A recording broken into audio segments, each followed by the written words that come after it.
Boa noite, pessoal. Boa noite. Estamos recebendo várias boa noites aí, ó. Olha que coisa boa. Boa noite a todos. Quem já está de câmera aberta, eu já estou vendo as carinhas, já estou reconhecendo umas pessoas. Olha que coisa boa também.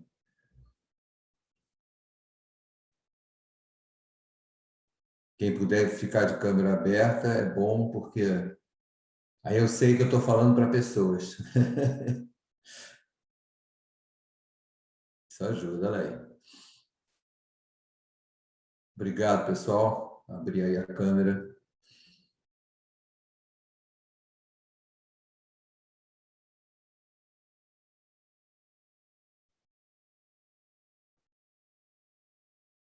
Que bom. Nosso assunto hoje é arte na escola, né? Mas a relação com as matérias formais. Eu acho que a gente tem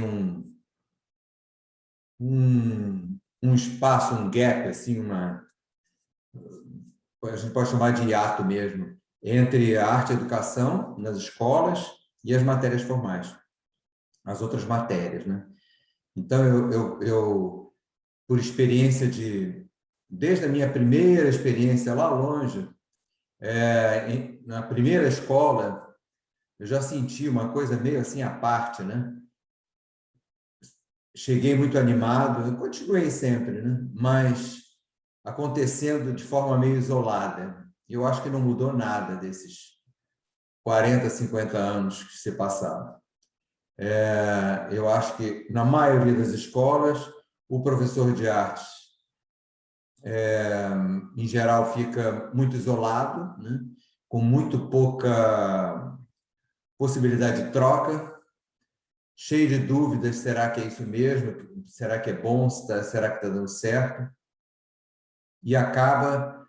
eu estou fazendo uma coisa meio caricatura, tá? Talvez tenha um pouco de exagero, mas não sei se tanto.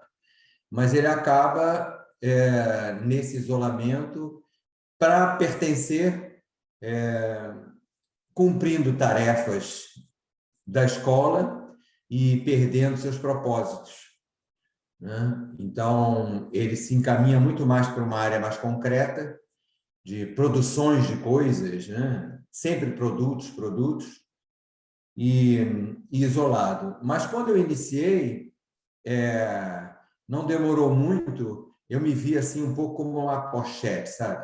Uma coisa que acontece, mas meio de lado, assim.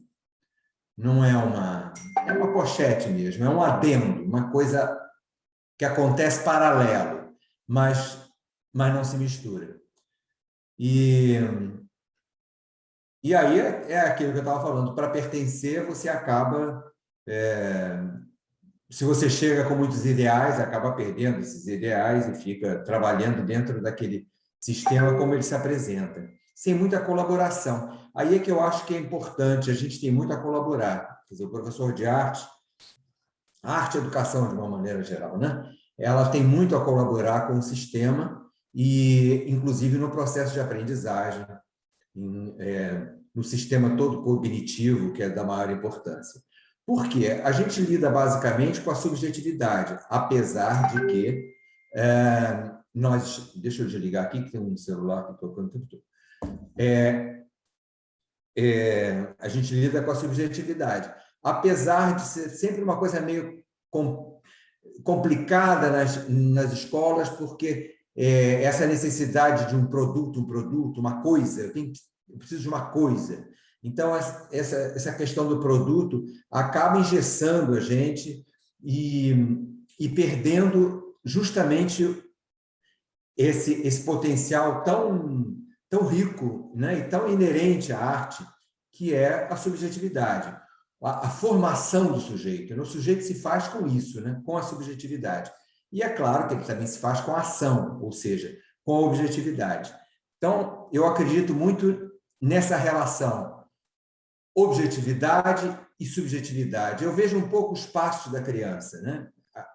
Os passos do indivíduo, de uma maneira geral, mas a gente está aqui meio focado na criança e no adolescente. Então, uma perna é objetiva, outra perna é subjetiva. Se a gente lida só com um lado, acaba manco, e eu acho que fica mesmo.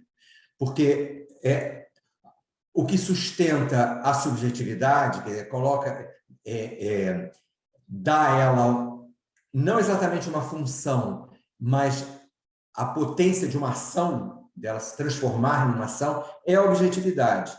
E a objetividade precisa da subjetividade para que a gente tenha o máximo de legitimidade nas nossas ações. Então, assim, a ação precisa da subjetividade, né? A ação, a parte nossa mais objetiva precisa da subjetividade e vice-versa. Eu acho que esse é o melhor caminhar.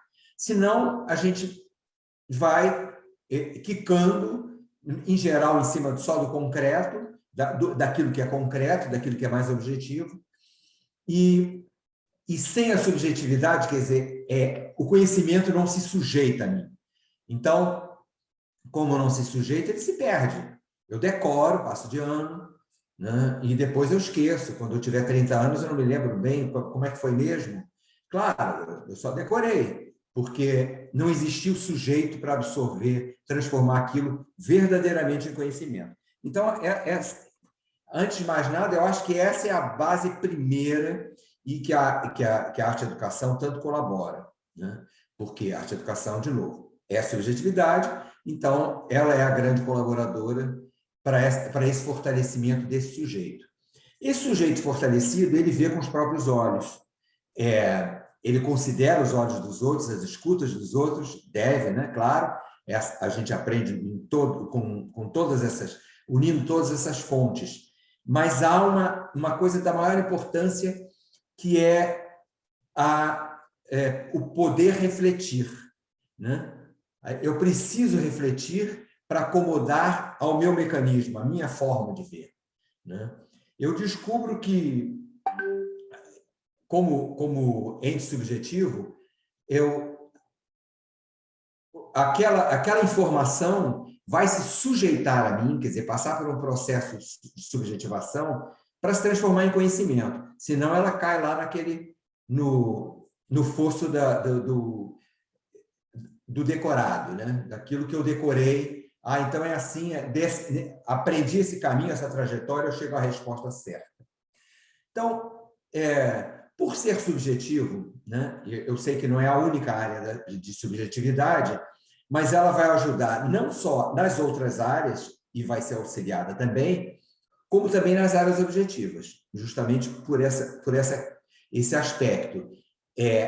Eu escuto, eu vejo o problema da matemática, estabeleço relações com outras áreas, estabeleço relações com outras áreas do conhecimento, e aí, com isso, eu fortaleço como um todo o meu processo cognitivo. O que eu acho, voltando à pochete, eu acho que a arte-educação fica nesse lugar aí da pochete, né? Que o professor carrega, fica ali a escola com aquele adendo, por um desconhecimento dessa importância. O que acontece é que a arte não tem função. A arte-educação cumpre um papel. Função talvez seja muito cristalizador, assim, muito, vai engessar demais, né? Engessador. É um encaixotamento da arte-educação, a função.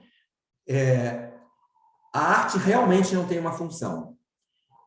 Ela promove, ela nos instiga a uma série de coisas, inclusive o autorreconhecimento. Mas o autorreconhecimento não seria a função.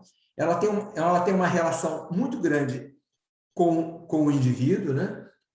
É ela que vai fortalecer essa identidade, uma série de coisas, e daí a sua grande importância.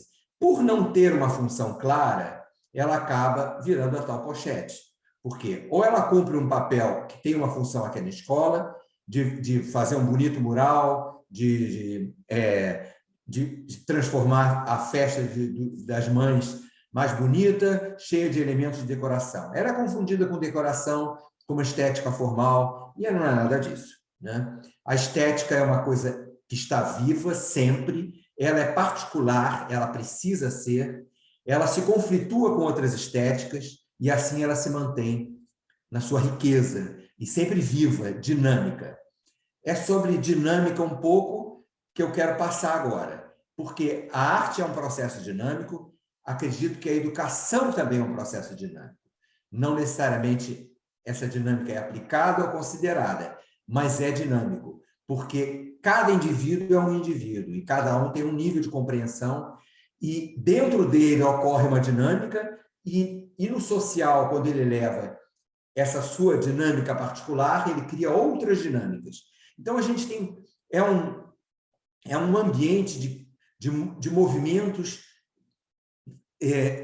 que sempre são enriquecedores. Eu faço uso... Eu sei que aqui tem pessoas que foram minhas alunas e alunos, e estão outros que são ainda aqui. E aí podem achar chato eu repetir isso, mas eu preciso falar da dinâmica das práticas reflexivas. Eu queria que o Rodrigo colocasse o gráfico ali e eu vou explicar. É rápido, porque eu queria ver se a gente ganhava tempo depois para perguntas. Aí você pode? Isso, Rodrigo. Isso, é isso aí. Tá, beleza. Espero que todos estejam vendo, todas e todos. É assim, lá em cima tem a proposta, que é aquilo que a gente lança. Eu prefiro chamar de proposta do que atividade, porque a proposta subentende um propósito, né? Então, vocês estão vendo que com as setinhas a gente está promovendo uma dinâmica. A gente inicia com uma proposta. O processo, a relação do professor com essa aula, depois que ele lança a proposta, e aí ele pode lançar, dar as explicações que ele quiser, e depois fazer o silêncio para que a arte, claro, dentro do que for possível, o máximo de silêncio, até para que ele possa ter observação. Não é um silêncio cobrado necessariamente do grupo, mas se a proposta for suficientemente rica e relacionada com os interesses do grupo, naturalmente o silêncio é maior. Então, é quando a gente ganha algum espaço para observação. Então, eu vou observar o processo dos meus alunos e até o próprio produto. Então, eu estou nesse lado aqui direito de quem olha, enquanto a ação está ocorrendo, né? É proposta, observação. Nesse caminho aqui, esse caminho todo à direita é do professor, digamos assim. A ocorrência dentro disso, no grupo, alguma coisa se sobressai, alguma coisa é importante para a gente. Seja um elemento perturbador ou uma conquista muito positiva feita pelo grupo. Pode ser uma descoberta artística, ou pode ser da ordem mais comportamental, enfim, não importa. Em geral, da área comportamental é aquela necessidade de colocar as coisas todas nos eixos. Mas a gente tem que olhar de uma forma um pouco mais ampla. Então, aquilo se sobressaiu. Aquela minha ocorrência. Eu pego essa ocorrência, que normalmente eu vou descrever numa frase, se alguém me pergunta, qual foi a ocorrência? Aconteceu que tem um menino que não se dá, aí você já conta uma historinha. Ok, você pode contar a sua historinha, mas agora resume sua historinha numa palavra. Se a sua história tivesse que ser sintetizada, né? Se ela tivesse que ser contida numa palavra, qual seria? Você dá essa palavra. Se a palavra for muito concreta, a gente vai buscar palavras relacionadas que sejam mais poéticas. E isso tem até um jogo, uma brincadeira que a gente pode fazer com a gente mesmo, que pega a palavra e faz aquela brincadeira de ocorrência me lembra, por exemplo, se a minha ocorrência fosse ocorrência, tá? Então, ocorrência me lembra acaso, acaso me lembra horizonte, horizonte me lembra verde, verde me lembra floresta, floresta me lembra medo, medo me lembra coragem, coragem, enfim. Eu escrevo isso tudo, pego uma dessas palavras e essa palavra vai ser a palavra como se ela fosse uma agente motivadora para a criação de uma proposta. Isso vai acontecer de forma reflexiva. Quando eu estou na construção poética, eu já estou nesse lado todo esquerdo aqui, que é que é o lado da reflexão, e que eu encontro uma poética e desenvolvo ou escolho uma proposta que dialogue com essa palavra poética, que eu vou chamar, então, de palavra ocorrência, né? Já poetizada. E aí eu crio uma nova proposta e lanço para o grupo, numa próxima aula. Então, eu agora lanço essa proposta e, de novo, sigo indefinidamente, porque é dinâmico, não é finito. A gente não vai terminar no final do ano. A gente vai deixar material para o ano seguinte, para o outro, para a vida do indivíduo e para a nossa vida também, porque a gente estabelece relações muito fortes, né, com tudo isso, porque também da ordem simbólica, né, quando todo o processo reflexivo nos envolve em simbologias, né, significados os mais variados, enfim. Essa se puder tirar, Rodrigo, agora, para a gente continuar aqui. Então, isso que eu chamo de dinâmica das práticas reflexivas. Muito passado correndo, tá? Mas é só para a gente entender mais ou menos que essa dinâmica vai nos manter num ambiente subjetivo, mas não perdidos numa ilha, sei lá, para que lado eu vou. Eu tenho que saber, eu preciso de um norte. Esse seria uma maneira, pelo menos a forma como eu pratico a arte-educação, para que se tenha um norte, sem que necessariamente a gente tenha que encaixotar num objetivo específico. A gente tem um propósito mais do que um objetivo. E a gente tem uma proposta mais do que uma atividade. Não é nenhum pecado a atividade, né? Claro que não, mas é que a atividade já nos remete a alguma coisa que vamos fazer simplesmente. E as palavras têm força, então eu acho que a gente tem que... as palavras que a gente usa, é bom a gente também refletir sobre elas, que valor e que potência elas podem ter, porque elas têm, né? Aquela história de que maneira você fala do trabalho de uma criança para ela. Coloca tudo no diminutivo para ser meigo ou meiga, você reduz o trabalho. Não tem que ser nada disso. Você tem que mergulhar no trabalho dela, você tem muito a observar nesse trabalho. Mas não vou entrar nesse... Até na outra palestra a gente falou um pouco sobre isso. Eu estou aqui querendo... Eu estou em busca do meu norte aqui, que é com que é a relação da arte com as matérias formais.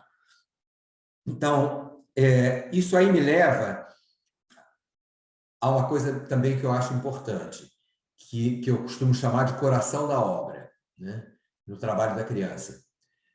Independente do que ela faz, se é uma coisa... Algumas crianças fazem uma coisa muito estereotipada, porque estão muito vinculadas ao acerto, então eu tenho que acertar para tirar boa nota, para estar inserido, os colegas gostarem, a professora aplaudir e tal. Então, com isso, eu perco totalmente minha legitimidade artística, criativa, né? E até opinativa, né? Porque eu perco minha opinião no meio de todo esse ambiente das certezas, que é um ambiente mais concreto. Eu não estou querendo dizer que a gente não possa trabalhar com certezas, mas a arte traz o contraponto às certezas que acompanham a gente nos nossos dias todos. Todo mundo quer acertar, todo mundo tem medo do erro, todo mundo quer ficar bem na fita, consigo mesmo e com o meio. Mas os erros são muito bem absorvidos na arte. E na ciência também, né? Porque quantos erros levaram a conquistas tão maravilhosas, né? E acredito que em outras áreas também. E aí começa a se criar vínculos já se começa a criar vínculos com as outras matérias.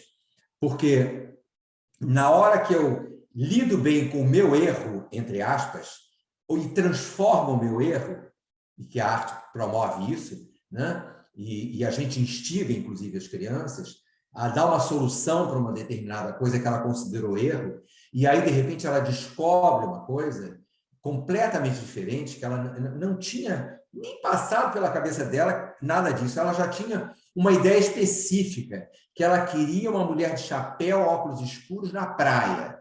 E, no final, saiu um bombardeio numa casa lá. Então, mas aí saiu, mas ela descobriu um monte de coisas com isso, com esse caminho não previsto. E começa a trabalhar com a imprevisibilidade. Na hora que a gente trabalha só com acerto, a gente perde o imprevisível, que é tão rico, né? Porque é ele que nos abre o leque de possibilidades, e não o previsível. O previsível a gente fica ponto a ponto, saio daqui, quero chegar lá. E aí me desestruturo na primeira perda de rumo, né? E na arte, não. A primeira perda de rumo pode ser o primeiro caminho que vai levar a muitos outros. Então, apesar das pessoas terem muito medo de estimular isso e parecer que a partir do meu estímulo, se eu estimulo isso nas crianças, pronto, não vai ter objetivo nenhum na vida, vai ficar assim, vai ficar Zeca Pagodinho, deixa a vida me levar. Que não deixa de ser uma boa, deixar a vida me levar, a gente acho que faz falta para todos nós. Mas não é isso que exatamente vai virar Zeca Pagodinho. Na verdade, é essa experiência que leva a muitos caminhos. Eu saio dessa experiência muito enriquecido, porque eu descubro que eu fui por um caminho, descobri um outro, foi bastante rico, e pode ser até que eu retorne àquele lá. Ou não, eu enverede por esse outro, por que não? Eu não vou me perder. Não vou me perder nesse espaço riquíssimo, sublime, que é o espaço da criação, o espaço artístico, né? Então,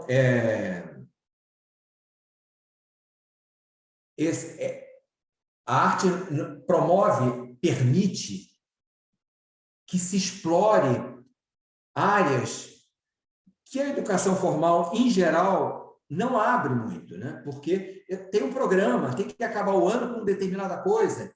O que a gente precisa, como dentro da arte e educação, a gente precisa acabar o ano deixando para as crianças a consciência de uma potência, a potência de transformar, a potência de olhar por vários ângulos, a potência de dar soluções, a potência de ter ideias próprias, a potência de se auto-reconhecer. Não há como absorver nenhum outro conhecimento se eu não tenho minimamente um auto-reconhecimento. Eu não sei quem eu sou. Que referência? A referência é aonde? A referência é no colega do lado, que sabe muito. A referência eu nem sei, mas a referência será externa a ele. A referência será no consumo, talvez, né? Aquilo que eu levo para a escola um celular de última geração e pronto. Eu já conquisto, já pertenço. Não pertenço pelo conhecimento, mas o celular que ninguém tem, sei lá. Então, a referência passa a ser o objeto, a coisa, né? E não o indivíduo, a pessoa, o sujeito. Então, o que a gente precisa é fortalecimento desses sujeitos. E a arte é alimento, é assim uma despensa aberta, repleta de nutrição. Então, na hora que eu condiciono uma determinada coisa, e digo, é só disso que você tem que comer, primeiro, já reduz o campo de exploração, que é tão importante, e já estabelece limites dessa exploração da criança, dela poder explorar. Até hoje, eu não tive nenhum aluno, ou não assisti nos meus grupos de trabalho, com os quais eu trabalho, uma criança perdeu o rumo porque encontrou muitos rumos. Muito pelo contrário. ela tem um envolvimento, um foco, uma determinação muito maior, seja na escola, na família, no social, né? Muito maior do que as crianças que já tiveram seus rumos determinados, estão o tempo todo sendo monitoradas num movimento que é do outro sujeito. Eu não estou dizendo que a criança vai se criar livremente, sozinha, no canto. Não é isso. Mas existem escolhas, pensamentos que levam à reflexão. E, de alguma maneira, a gente cobra, sim, a reflexão dessa criança, de alguma maneira, né? Vários caminhos podem nos levar a esse estimular da reflexão. E com a reflexão, a gente tem, então, o enriquecimento, né, desse sujeito. Eu vejo muitas escolas falarem assim, quando entrevista com os pais interessados em entrar na escola, aqui nos interessa a formação do sujeito. Eu desconfio quando não tem um ambiente criativo, um ambiente de arte, um espaço físico que seja, porque pelo espaço físico você já vê qual é o espaço da arte naquele lugar. Como sem isso pode-se falar em formação de sujeito?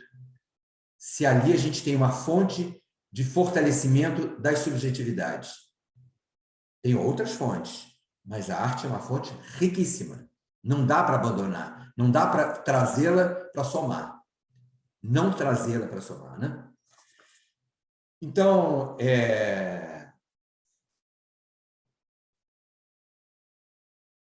a gente tem, por exemplo, isso eu quero mostrar depois para vocês, assim, eu queria falar antes eu fiz um roteirinho aqui, porque senão eu me perco e acabo não falando coisas que eu acho importantes. Cognição ampla. Eu chamo de cognição ampla, mas tem outros nomes. Eu não descobri nenhuma pólvora, não. Isso aí já existe há muito tempo. É que me veio esse nome e ficou assim.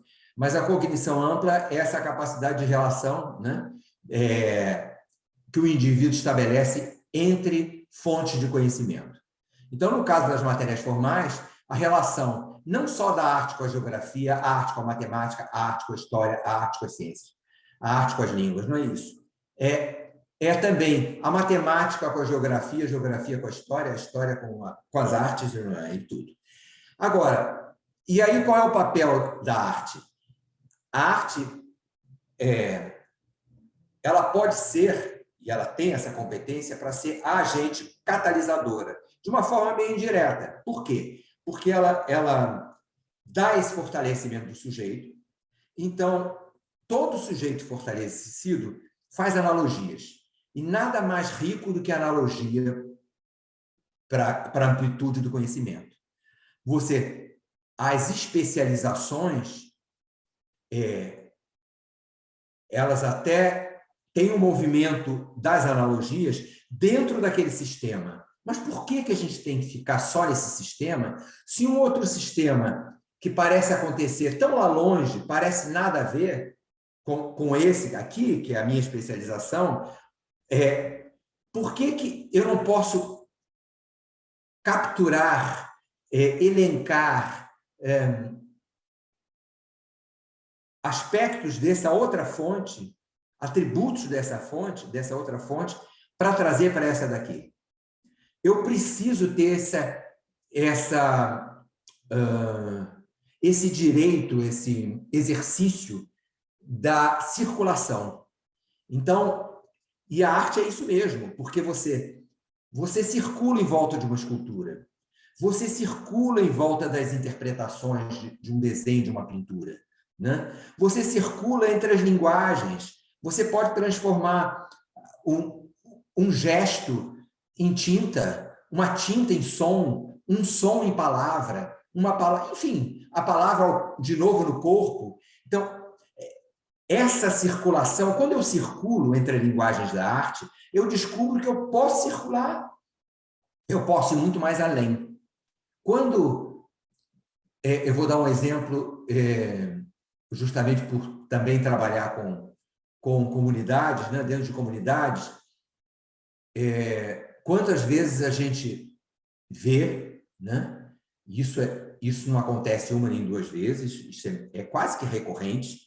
Pessoas que moram na comunidade desconhecem a cidade onde moram, no caso, Rio de Janeiro. Aí mora numa comunidade, mas nunca foi num bairro considerado de elite. Nunca foi àquela praia, nunca foi a um museu, nunca foi a um centro cultural, nunca transitou dentro de um jardim botânico. Raros. Por quê? Porque não gosta? Não, porque amedronta, porque parece não pertencer. Porque a circulação já é reduzida desde que ele nasce. Então, é a circulação como indivíduo que é reduzida, como pessoa, como cidadão, ele não exerce o papel de cidadão, porque ele é um indivíduo morador daquela comunidade, mas não é um cidadão. Então, ele não circula. A própria capacidade intelectual parece que vai sendo comprimida dentro do espaço daquela comunidade. Não sei quantos 1.000 metros quadrados tem, mas parece que a competência tem que ficar estabelecida dentro de uma medida, tantos 1.000 metros quadrados. E a gente sabe que não existe isso, né? Então, parece uma comparação meio esdrúxula, mas assim, a criança que fica na especialização para um bom resultado na prova daquilo, ele se especializa nisso, ele está isolado. Não existe um elemento que promova a relação, que permita analogias. Isso tem a ver com aquilo. Então, quando está falando daquele negócio, aquela equação de matemática tem tudo a ver com aquele trabalho que eu fiz fragmentado lá na arte e tal, ou esse trabalho que eu estou fazendo aqui com as tintas tem a ver com a ciência, por isso, isso, isso. Enfim, mesmo que não estabeleça relações tão diretas assim, ele sabe que o pensamento, a capacidade cognitiva dele não se limita àquela matéria. É ampla e é dinâmica. E ninguém segura mais, porque é dinâmico, não é finito, né? A arte traz isso também tão maravilhoso para nós, né? Todos somos finitos, mas a sensação de infinitude que a arte traz é tão maravilhoso para a gente, em qualquer época da vida da gente, né? Porque a gente é finito, mas pode experimentar a infinitude na contemplação de uma obra ou na produção. No meu processo de produção, não importa a qualidade do meu trabalho, se é profissional, se não é, se vão gostar, se não vão gostar. Mas no meu envolvimento, o envolvimento legítimo, ele me permite isso. Experimentar a infinitude. Isso eu acho tão maravilhoso. Mas eu falei, esqueci do coração da obra, justamente, que eu estava falando. Que eu comecei... O coração é aquilo que é legítimo. Então, voltando, aquela criança que faz tudo certinho para ganhar boa nota e tal, em algum momento vai escapulir alguma coisa que pertence àquele ambiente tão ordinário, porque é feito de repetições, né? Estereótipos e tal.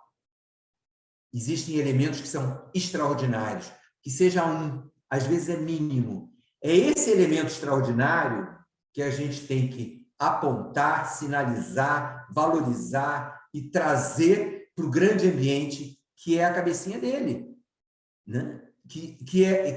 Então, é essa legitimidade que vai trazer para ele potência. O resto está concreto demais. Não existe sujeito em toda essa concretude de estereótipos, né? Os estereótipos são a interpretação plástica, sei lá se é plástica, da concretude, né? Não existe abstração, subjetivação. Eu estou falando, nada tem a ver com figuração, tá? Um trabalho figurado, mas extraordinário.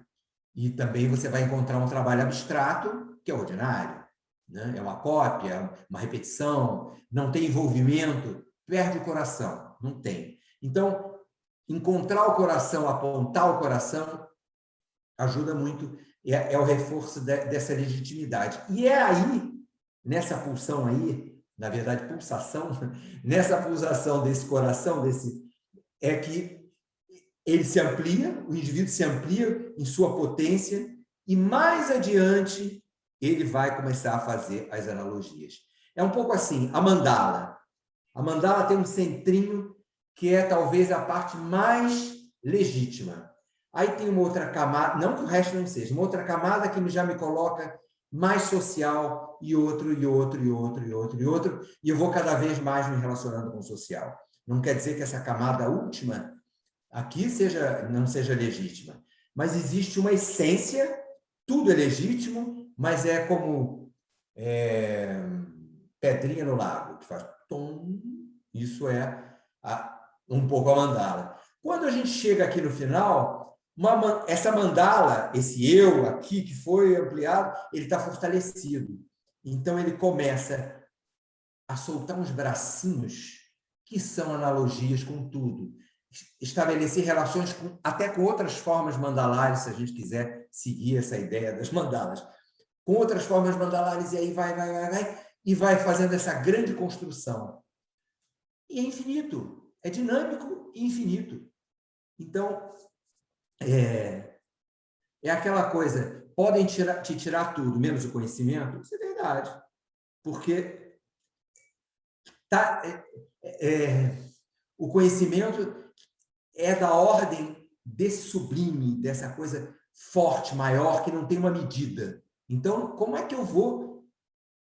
Como é que podem tirar o meu conhecimento se ele não tem nenhuma forma específica? Porque ele está muito ampliado, né? Eu posso, sim, se eu estou todo reduzido, aprendi como é que faz a equação de matemática e aí,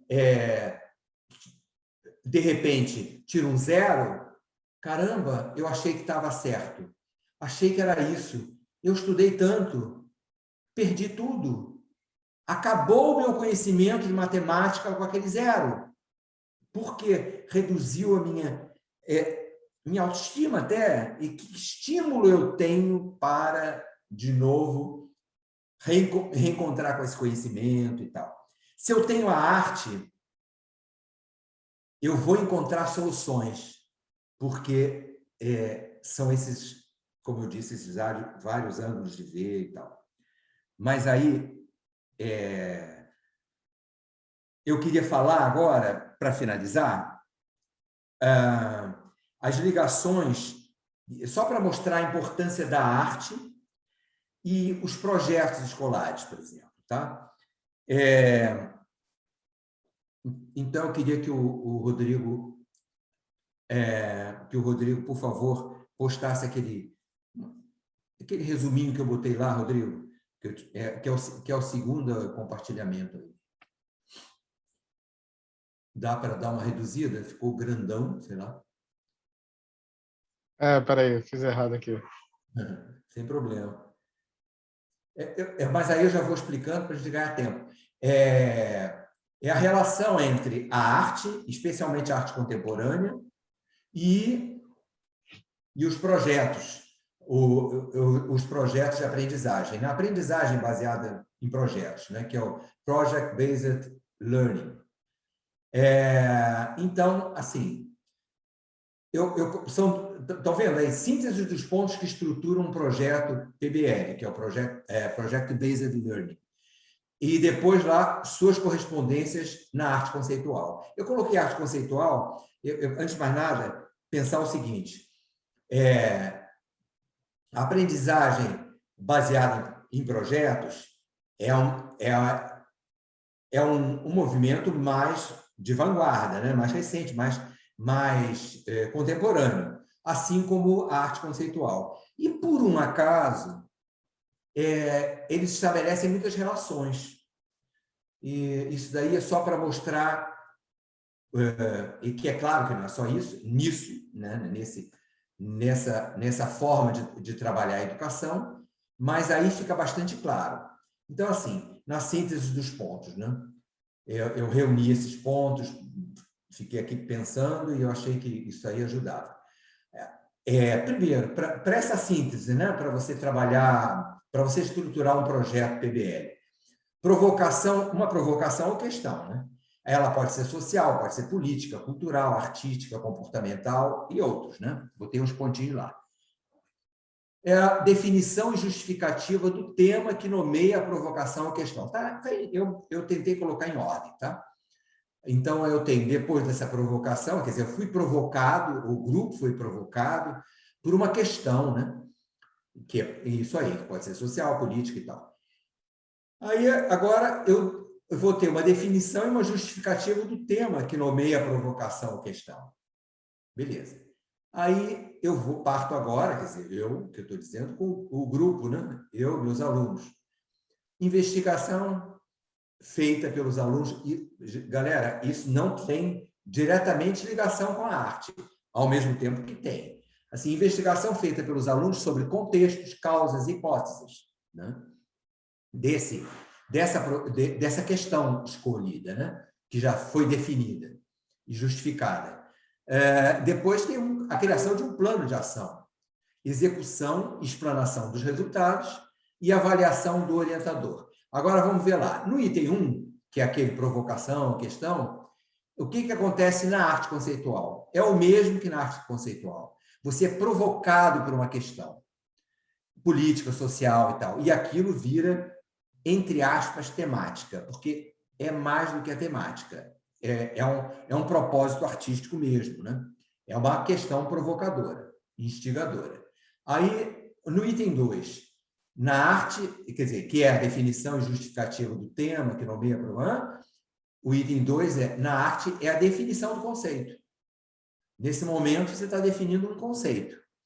Que aí você chega, em função daquele agente provocador, eu chego a um conceito, que eu afirmo ou nego uma questão. Isso é um conceito.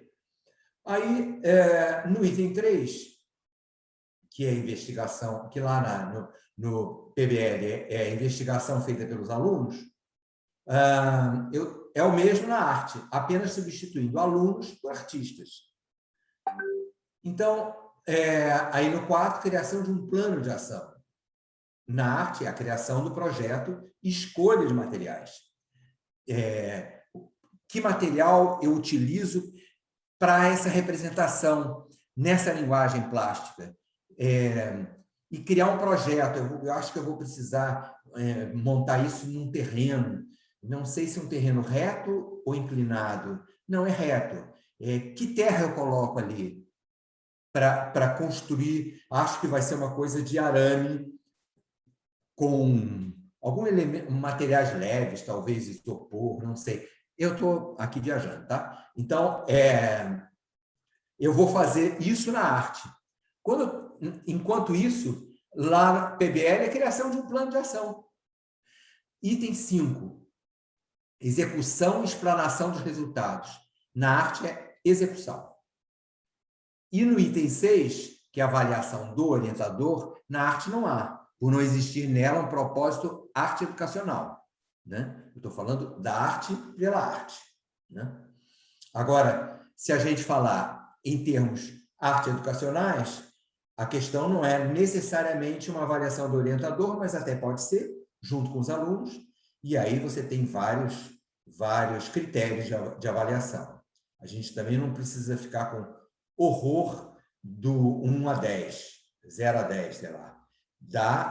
O que mais, o que, na minha opinião, importa é os critérios para o 1, para o 2, para o 3, para o 4, né? Quer dizer, tudo que envolve, né?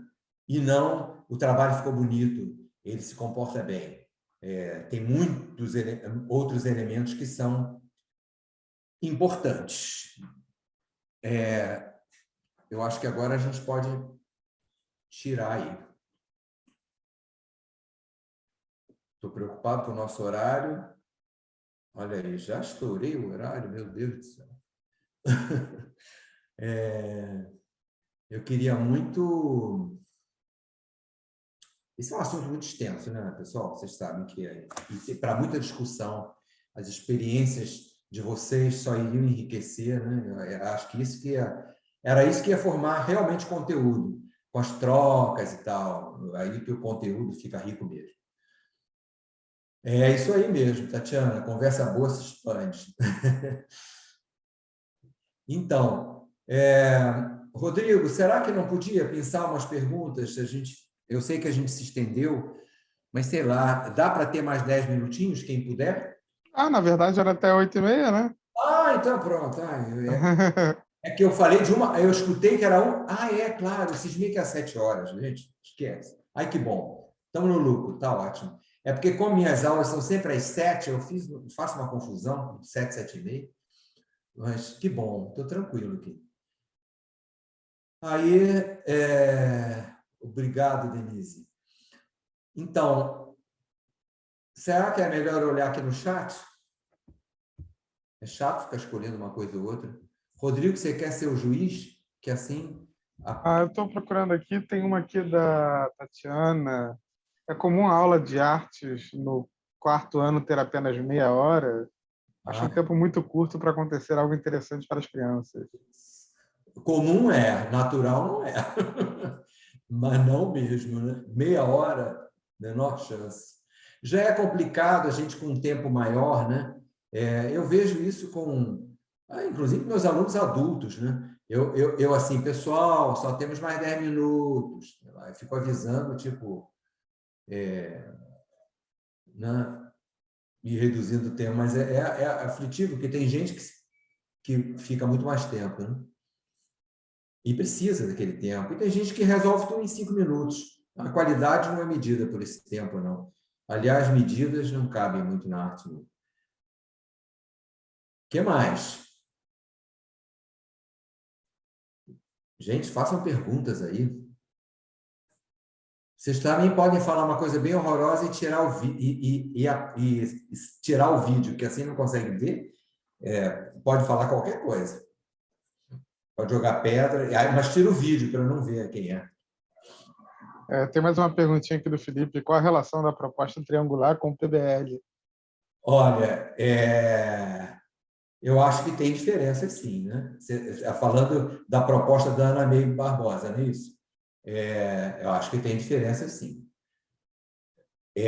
Por exemplo, tem muito a ver também com Reggio Emília, né? Porque tem muita coisa ligada ao vivencial, né? A própria, a própria educação construtivista também. São agentes colaboradores, né? Que trazem para a pesquisa, para a investigação. Eu acho que isso tudo ajuda muito, sim.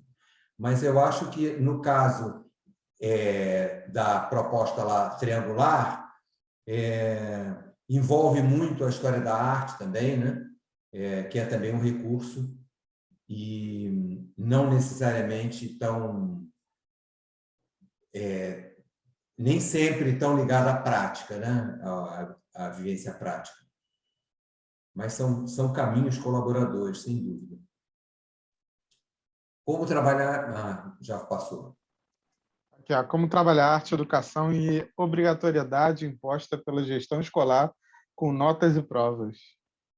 Pois eu acho que a gente tem um trabalho que se expande e vai além do aluno, né? Do grupo de alunos. Eu acho que enquanto a gente ficar pensando só na turma, é pouco, é pobre e a gente ou se conflitua ou se entrega a um sistema que nem sempre a gente está de acordo, né? Então, eu acho que o nosso trabalho vai além do aluno, vai além da turma, e eu acho que vai para a nossa turma, nossos colegas, professores, né? Para a equipe. E eu acho que não tem jeito, a gente tem que levantar a mãozinha e eu tenho uma coisa aqui para falar, eu tenho uma coisa para propor. E mostrar na prática a força que tem. Porque a questão não é simplesmente não acredito na arte. Uma coordenação, por exemplo, às vezes desconhece a potência da arte. Então, o nosso trabalho vai além da turma, vai para uma turma maior, eu acho. A Cibele aqui senhora de muitas artes ou mestre em alguma, dito popular que costuma margear a prática da arte, quer dizer, do arte educador. Qual caminho seguir? Ai, desculpe, Rodrigo, eu não ficou Ah, confuso. tá. É que ela usou aqui o dito popular, senhora de muitas artes ou Tá. mestre em alguma, né? Qual caminho a seguir? É aquilo com a qual você se identifica, não tem jeito. Hoje, por um acaso, numa supervisão, que tem umas pessoas que estão aí da equipe, que estavam na supervisão, Magali e Andresa estão aqui, estou vendo aqui, nós estávamos falando sobre isso, a necessidade que tem as pessoas de eu só faço abstrato, eu tinha que fazer figurativo. Eu faço figurativo, tinha que fazer abstrato. Eu trabalho só com cores escuras, tenho que trabalhar com cores claras. É um tal de se colocar à prova. Você se interessa, você gosta de som, vai pela música. Você gosta de corpo, vai pelo gesto, vai pelo teatro, vai pela dança, sei lá. E o importante é encontrar uma linguagem, né? Daí a importância que eu, por um acaso, trabalho com as artes visuais, mas estou sempre empurrando a galera e me empurrando para trabalhar também com o corpo. Tal. Por exemplo, música, eu adoraria saber mais, porque eu acho que ajuda demais. A Denise perguntou aqui, como trabalhar a arte com crianças com dificuldades de aprendizagem? Bom, a arte é muito democrática. É a Denise que falou, né? Então, Isso. Denise, só partindo desse princípio já ajuda muito. A arte é muito democrática. Quando a gente elimina o certo e errado, aí é que a gente facilita as inclusões, os níveis, entre aspas, muitas aspas, intelectuais, as competências e tal. Isso tudo, eu boto tudo entre aspas, porque essas medidas são bem estranhas. Mas, assim, como cada um tem um jeito próprio de fazer, cada um vai encontrar a sua maneira. Então, a grande qualidade está justamente na legitimidade. E o legítimo não é para aqueles que sabem mais ou que sabem menos, aqueles que conseguem acessar, né? Conseguem tirar da frente o que não interessa e vai lá no mais essencial. O Cristiano perguntou aqui, vejo que muitos professores focam nas artes visuais, desenho, assim os alunos chegam no ensino médio com a ideia de que a aula de arte é a aula de desenho. Qual seria o meio para mudar essa prática dos professores? Total. Qual é o nome dele, hein? Cristiano. Cristiano, total, Cristiano, dá uma agonia isso. E isso daí é a formação dos tais certos e errados. Aí tem sempre na turma o que desenha. E aí pronto, inibe todo mundo, ninguém faz mais nada, porque tem o que desenha bem. Né? E o resto fica lá chupando o dedo. Olha, fulano, e vira imagem de orgulho. Né? Olha, esse é fulano que desenha bem. Mal chegou um novo professor de arte vai logo conhecer o que desenha bem. A que desenha bem, né? E a gente sabe que vai muito além disso. Eu já tive tanto aluno que desenha bem e sem o tal coração, sabe? Aquele que pulsa. Mas depois ele encontra, é rápido, porque todos nós temos. Mas às vezes fica tudo muito aprisionado por o desenho que tem que ser absolutamente correto. Você pode trabalhar com realismo, claro que sim. Agora, a expressão, aquilo que eu preciso dizer, o meu argumento tem que estar ali presente, senão fica sem coração mesmo, vira bonequinho. A Ninive perguntou, Hélio, quanto tu acha que o cinema pode começar a ter mais espaço dentro das escolas como uma ferramenta de arte e educação? Puxa, precisava tanto disso. Imagem de uma maneira geral, né? Tanta coisa. Você vê, por exemplo, mesmo dentro das artes visuais, todo mundo tem um celular, gente. Quem não tem, pede emprestado do lado. Libera para a aula de artes naquele dia do celular. A gente tem filminhos para fazer, olha o cinema aí presente, a gente tem fotos para fazer, a gente tem animações, né? A gente tem sombras, luzes, isso tudo é recurso. Existe um preconceito também de trabalhar com esse material. Stop motion, isso aí, olha aí. Isso aí mesmo, animação, stop motion. Aí fica aquela coisa assim, ai, que bom, eles vão trabalhar com lápis aquarelável. É maravilhoso mesmo, também acho. Mas aí não pode trabalhar com celular, que não é aquarelável, mas ele é sombrável, sei lá, ele registra movimentos, ele faz um monte de coisas. Só não tem a forma do lápis tradicional, é um caixotinho, sei lá. E aí tanta coisa se pode fazer, né? Colocar milhões de aplicativos, né? A própria animação, mas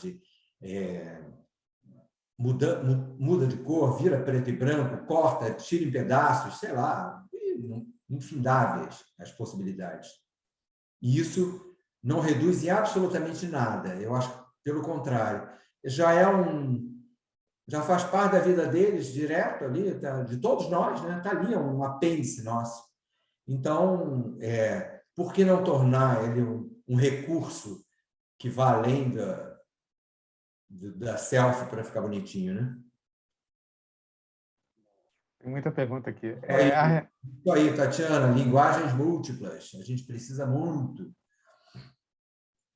A Renê perguntou aqui, como capacitar os professores do primeiro ao quinto ano, os professores de primeiro ao quinto para artes, pois tudo que vejo é Romero Brito e Tarsila do Amaral. Nós brasileiros temos uma gama muito rica em artes e pouco explorada nos anos iniciais.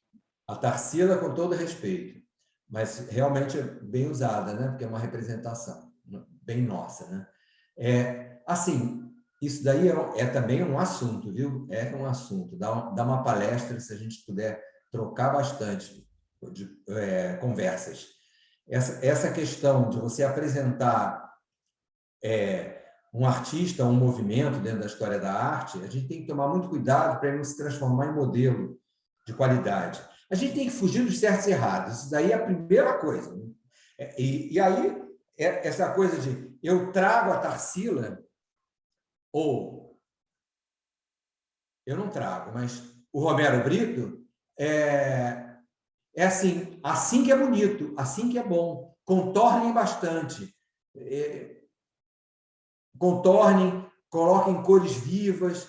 Então, isso vira um modelito. O que acontece com aquela criança que quer trabalhar só com as sombras, escuros e cinzas? Não tem espaço para ele. Ele acabou de entender, ele acabou de ser ensinado que o bom trabalho tem cores vivas. Mas não foi essa a minha intenção. Não foi essa a sua intenção, mas quando eu trago uma obra de um artista, e ainda por cima eu diria esse artista é famoso, eu estou querendo dizer que mirem-se nele, que isso aqui que é o caminho bom. Eu acho isso muito preocupante. Eu prefiro, assim, encontrar na criança, antes de mais nada, a relação com o artista ou com o movimento e apresentar simplesmente. Olha o que você faz, eu fiquei aqui pensando, o teu interesse tem muito a ver com esse artista. Pum. Então, na verdade, é o artista que se espelha nele e não ele no artista. O artista está ali a serviço dele e não ele se sujeitando ao artista. Entra de novo a questão da subjetividade, né? Eu me sujeito ou sou sujeitado? Né? Então, a coisa, ou melhor, o que está fora de mim é sujeitado a mim. Né? E é isso. Na área do conhecimento, os recursos estão ali para a gente fazer uso. Eles se sujeitam a nós para nos alimentar. Né? Não sei nem se eu respondi, mas pelo menos viajei na pergunta. Tem mais? Parece que teve muito comentário, eu tive que descer tudo. Eu vou pular a gente, desculpa. Deixa eu ver aqui. Por isso que eu deixei você fazendo isso. Ficar com essa culpa, entendeu? Não, é porque eu tenho que responder o pessoal que está com alguma dúvida também, né? Mas Depois eu dou técnica. o seu WhatsApp para todo mundo que você pulou. Tem o José Carlos aqui. Como ensinar arte e educação se ainda existem gestores que disponibilizam a carga horária para complementar CH de professores de outras disciplinas? Ai, não sei. Não sei responder isso, não. Complicado, difícil, né? Sistema complicado. Foge ao meu... Desculpe, mas foge. Então, vamos aqui para do Felipe. Como atender todas as competências da BNCC na aula de arte, já que somos formados, no meu caso, somente em artes visuais? Mas dá para você estabelecer linguagens, dá mesmo, sabe? Tem muita coisa que a gente pode fazer, considerando, você considera todos os pontos lá da BNCC e aí você vai encontrar na arte as relações. Entra aí as tais analogias, relações que você vai estabelecer, e estabelece mesmo. E a questão da dinâmica das práticas reflexivas, quer dizer, o recurso, não é questão, o recurso, pode te ajudar, né, muito nessa relação. Eu queria poder aprofundar mais isso, mas porque aí esse assunto é bem... A arte é interdisciplinar, tem relações com todas as matérias, isso aí. Eu acho que foi. Se eu puder a pergunta de alguém, por favor, pode repetir? Porque agora está difícil de achar. De nada, Karen, eu que fico feliz de você ter estado aqui conosco.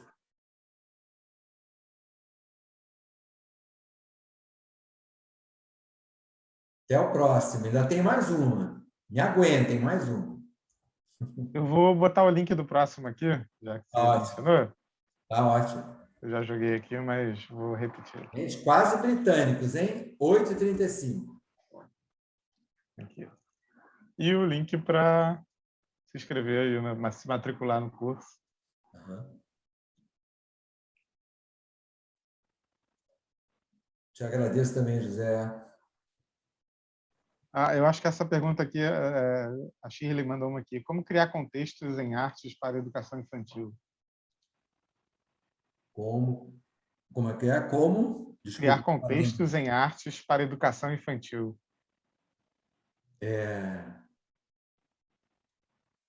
Olha, eu sigo, eu volto a falar da dinâmica, que eu acho que ela ajuda muito.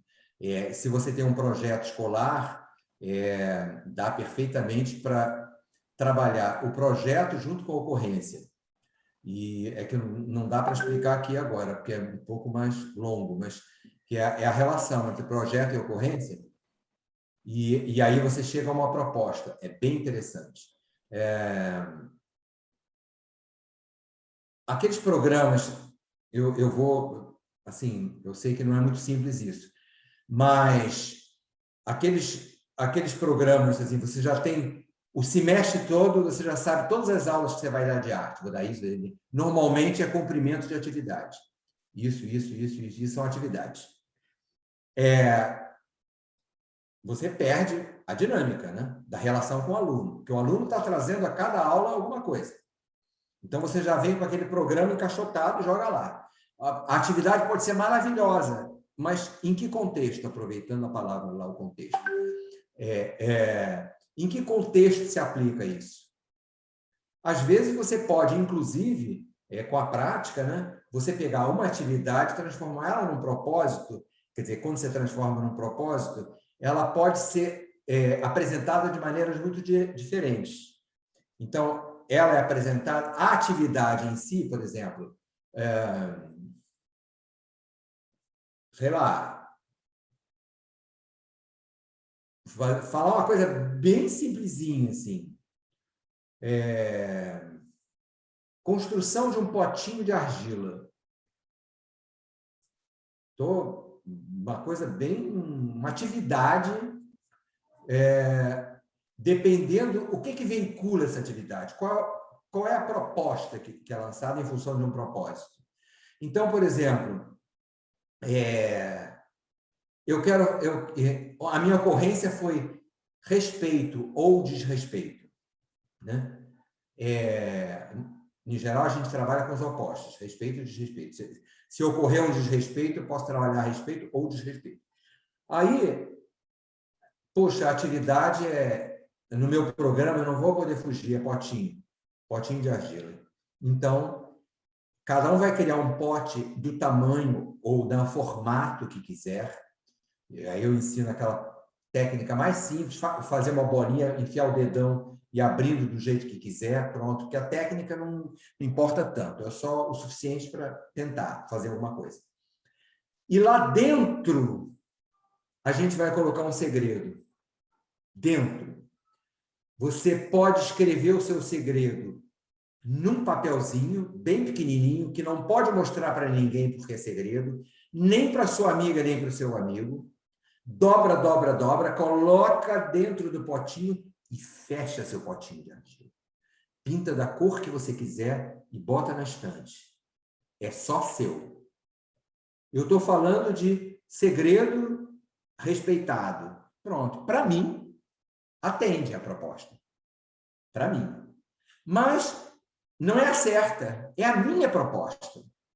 Em função do que me foi trazido.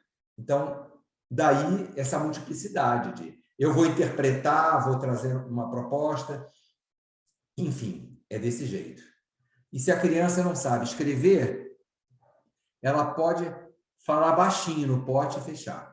As palavras estão todas lá dentro. E é assim, eu estou só... o Pedro, saudades. Também estou, Pedro. Está longe, Pedro.